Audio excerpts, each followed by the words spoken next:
Mais banzembo église na biso bato banda ba bien penza te.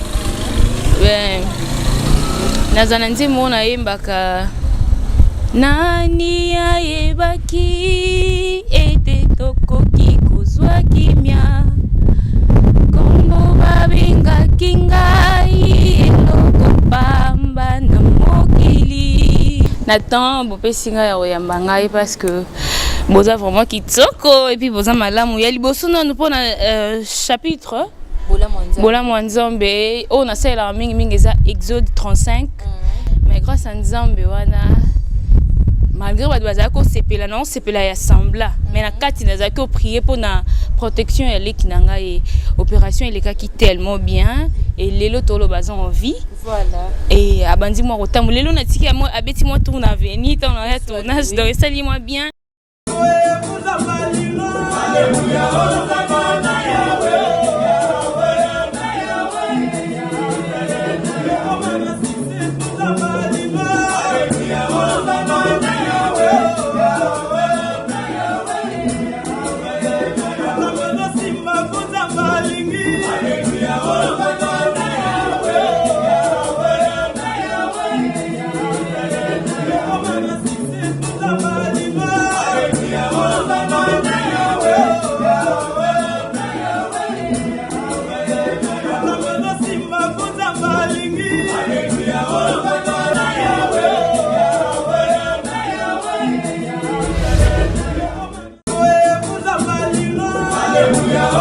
Nazana ndeko na ngai na star monene oyo batu tout balingaka ye partout dans le monde yende tozo sola na une émission na biso bola mwanzambe boroye baye na bengaka Ini Edo sur scène. Donc voilà, bonjour baby Donja. Bonjour Nikimbo la tigresse. Merci beaucoup, bonne santé. Santé kitoko nangolo nzambe. En tout cas santé kitoko nangolo nzambe et ba fa na biso bola mwanzambe bayebi ke bayebi yo bamona kayo mais c'est la toute première fois au le kana émission bola mwanzambe. Est-ce que ko se présenter d'abord bat bayeba yo baby Donja zanani comme na ye zakanini? Merci beaucoup na ba fa na nga partout dans le monde bolinga baby la Donja. Comme na vrai nom na nga ezaka Nathalie Donja et nga mona bakisa mona suka nzambe. Ini Edo na bango sur scène donc sur scène naza Ini Edo mais boye naza Nathalie Donja bato boye bingate comme nanga Nathalie Donja mais na scène na joie na baby la Donja. Voilà comme on a Nathalie Donja comme ba parents ba pesa yango wana osa ekolonini mwana mutete la est-ce que ko pesa rapide bonjour na ba tete la nyonso bola ndabiso partout dans le monde on a tete la che moyanyu mono alors oui mon kongo kitoko et puis après c'est mon facilité lexique abana kol bango tanga zalaka mwana muke. Merci beaucoup. Est-ce que Ini Edo na bango okopé sa moi carrière muke na théâtre bando banzo bete biso moi carrière na yo tilelo donc sur bi carrière eza déjà na loba bango moins trop voilà on a banda de loi de 2007 à lelo bino mo bossa calcul donc yango après tous les cas ba groupe belé bango nyonso wana botala biso déjà bayebi déjà histoire en haut donc c'est pas important to le belango a to témoigner bola mwanzambe mingi nzombe mingi nzambe abi abana théâtre depuis 2017 les lotos à 2020 allez-y comprendre à sali combien de temps na musala théâtre c'est-à-dire abanda ki yango azaki vraiment mukie makasi. Merci beaucoup. Donja ilo nunu ngabasa lote na vie oh na ngabasa ngoto yo mpe na ngosala batuté trahison.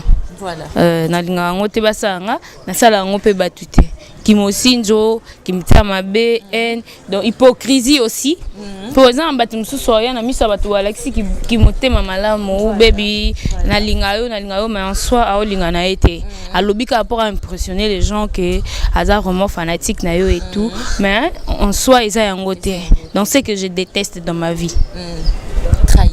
Trahison. Il faut pas trahir. Il faut pas trahir vie eza compliqué. Ngala loba ngo déjà tozaba na nzambe. Mabeza pona ba na nzambe te biso to ba na nzambe si y a un problème okute na muninga o sololi na ye o talisie ba défaut au mona ke et que non parce que nous sommes des enfants de Dieu. Baby Donja olinga koliane plan préféré na. Ah bon wana kutunda na banda ku bango da balobi et pour ngala Jess. Yo na poli.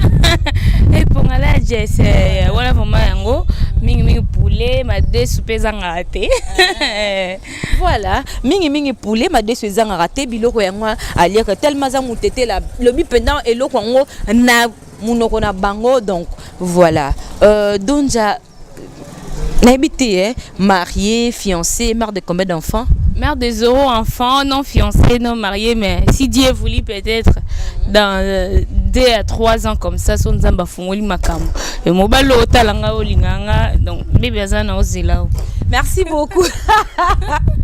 Voilà, merci beaucoup. Ça fait combien de temps déjà aux Anamsala Théâtre 2007 à 2007-2020. Bah avantage des années na musala. Déjà théâtre mais manga na poto écoutani sanga na batu minene évidemment ko boyebi déjà et puis c'est pas donné à tout le monde cause à la pembeni ya mokonzi ya mboka donc wana vraiment ça ka meilleure chose na nga ya vie oh non eza inoubliable na tika ko bossa na ngote soki lelo na kenda Belgique, France, Goma et Paris et ça pour théâtre donc c'est ça. Avantage n'est belé, ça bien théâtre ça là que non. Ah, ça on a muté malamu hein. Et ça bien mais ça on a keto ba place na comment okomate. Et puis ça on a ki bonzambe. En tout cas mingi nzambe po biso ba suka nzambe ka nzambe. Voilà, bah des avantages na musalo eza nini? Des avantages ça qui muté à mabe na bona biso na ya na section mais en kati na lingote. Voilà. Et puis qui me signe ça moi trop. Et puis hypocrisie hein hypocrite né de l'obano hypocrisie hein donc oyebi que on a esimba te mais na boye tant moni bateau sali sembla mais en soi eza yango te na ki songi dans eza moi mingi. En tout cas, c'est pas bien, hein? Les Arabiens, t'es pour biso to abana nzambe. Ngana betara c'était les Arabes émission bola mo nzambe. Na lobelaka makamba nzambe. Na kendo ku misela mbate téléphone te mutuka te parce que nzambe mutape sa batu maele basala. On sait que ya azala ba bloka danger. Donc vrai nganga solo ya vie c'est Dieu. Soro luki a repesa yo akoksa posa motema na yo. 2007 hein? 2007-2020. On a un projet d'avenir na musa no ya art. Eza nini? Et se réaliser, tout non réalisé. Ils ont s'est réalisé petit à petit parce que avec Dieu nous ferons des si. J'espère que bah fanatique Holandanga dans un producteur t souvent au bah Epola ngana sam sala bo webi binimo webi chaîne nga Donja TV na sala bah l'activité vraiment souvent tende baninga mso à chaque semaine vu que nazala son ke ba tournage na zui na kangi c'est-à-dire directement zo singa aide ba tupe ba aider ba producteur pe ba ya te batamta malamu nde ba na bango mais na singi penza te po oyebi suka lango yo baby yo le kana TV au senga ba to ba fana mso ba mystique oyebi bo te ba bongo mais batamta malamu o bo mona ini edo sa msala se pesa bino bo zala na pona ko se pesa nga esala nga kitoko comment zala pona ko se pesa ye bato balingaka ye bato pe mite mal on bazala pour ba se pelaka cinéma to salara ndo to benga ngo théâtre ye paza déjà na site na ye moko ocho le bango alobi ke so batamite mala mboki pe ko aider. En tout cas merci beaucoup kina belo mo afi de chance nga makambo na sa on te oui vite comment oui comme elle nous c'est nga ba émission nga sala ngote no nde aleke za suka na leka sute na mona ki okuna ba bise ki rare plus cher donc moi je suis comme ça na eba on a une salle et puis na un projet rêve d'angeza na jouer na Nollywood donc c'est que je pense un jour na jouer na Nollywood na attendre Nollywood te ta ba applis na ba acteurs étrangers ba camerounais et tout ba Soudaf na travailler na bango merci nzamba répondre de un projet moko déjà qui vous allez na ba découvrir ngo bientôt et na so le bela pe mon film na ngai bientôt zo kota Donja TV mon ex to jouer na star na bino bulngara mengi bina filé donc yemoko a incarné rôle vraiment comme il faut bozala zala wana bo s'abonner puis bozala ngo massivement na Donja TV. Voilà, allez-y comprendre Tozana ye nani Tozana Donja Nathalie Donja ini do mona suka nzambe yemoko ami benga bongo c'est normal na la fille des chances parce que né avant di boye on se connaît il était pas lingane te oh c'est le film mais ma boye bine fille na ya boye na ye nga dana biso ke boye on sate Ah non, biso to abana nzambe. Donc biso raté. Ah oui. Ah non, tout ça la bon on te pour bon comprendre que bon ça les biso pour bazala ba camarade, bon le makamoro bon non. Ah wa oza la plateau bola nzambe s'il vous plaît. C'est du naturel, c'est dans l'émission à bola nzambe, c'est-à-dire ah ouais ko tombola ndeko nzambe. Pour le loko madonja Nathalie wana c'est Dieu. Pour que des poteaux c'est Dieu. Donc voilà, c'est ça baby donja.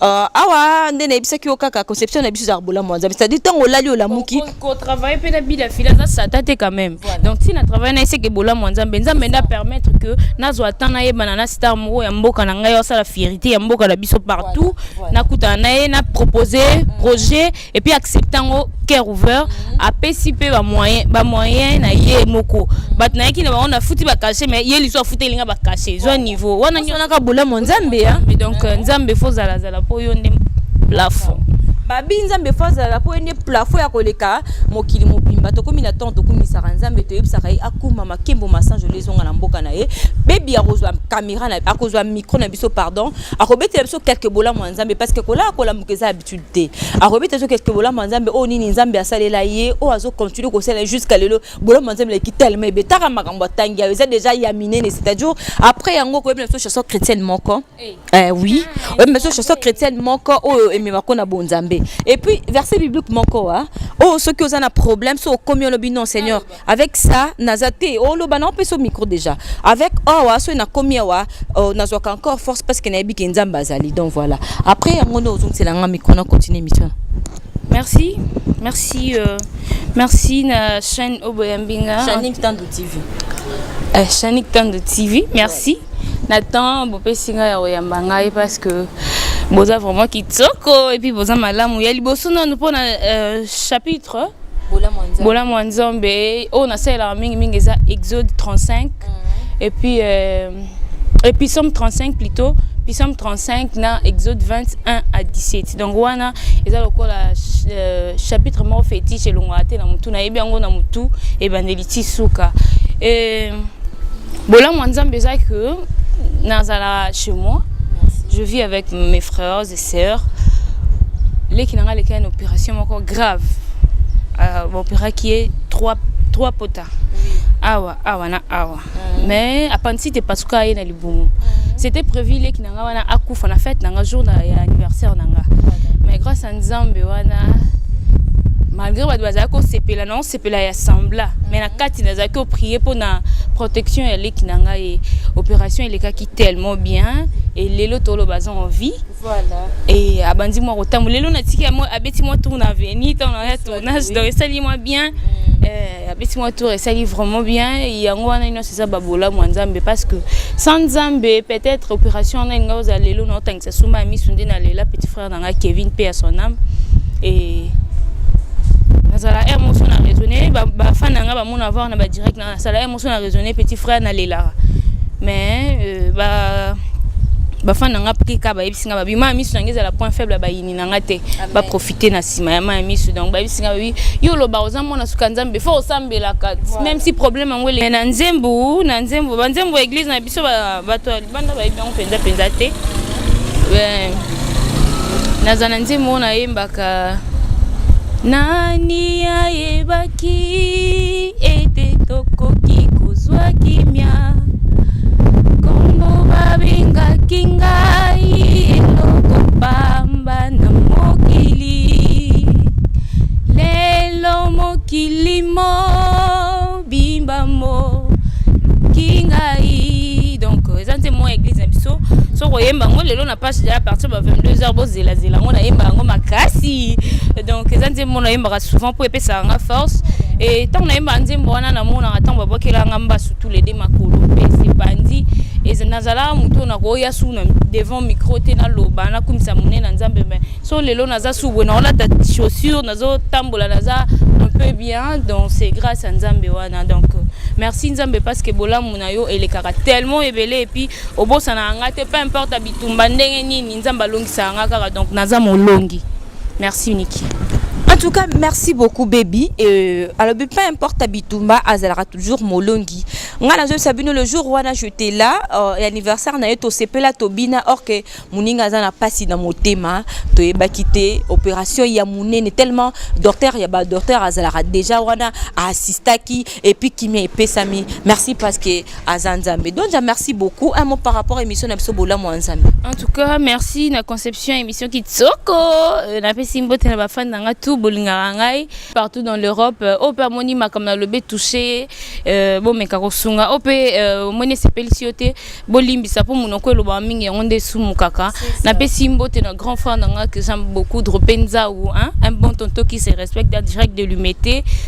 Merci na ya Serge Mimbu na l'humété o atikela babisonda kuna eto jouer sans audience donc merci Yaya ya boye bazala te boa d'été donc zala Yaya na bosenité ma solo leki à moto le petit frère de Bina Filet sans oublier mon boss Bina Filet zala un producteur qui se respecte donc continuez dans ça la bola mopo Nzambe azaka wana derrière nous devant nous plutôt devant nous liboso simayende mokonzi et na bosente équipe technique nanga mobimba PM Bambo Tebele, mon dirait bon tonton lèvres rose, nalinga yo. Bambo Tebele, na bosse moi na souka ngai, moi na souka mso Abel malgré maladie mais obi qui déjà bébé, ba courage, ozonge la classe, ozonge la makamnyo sanza mo sala po, asa il a nzambe tellement mingi. Et il passe nanga maman Rebecca, je t'aime beaucoup ma maman. Je t'aime tellement et je suis là pour honorer yo, dans sa fierté na yo, je t'assure maman.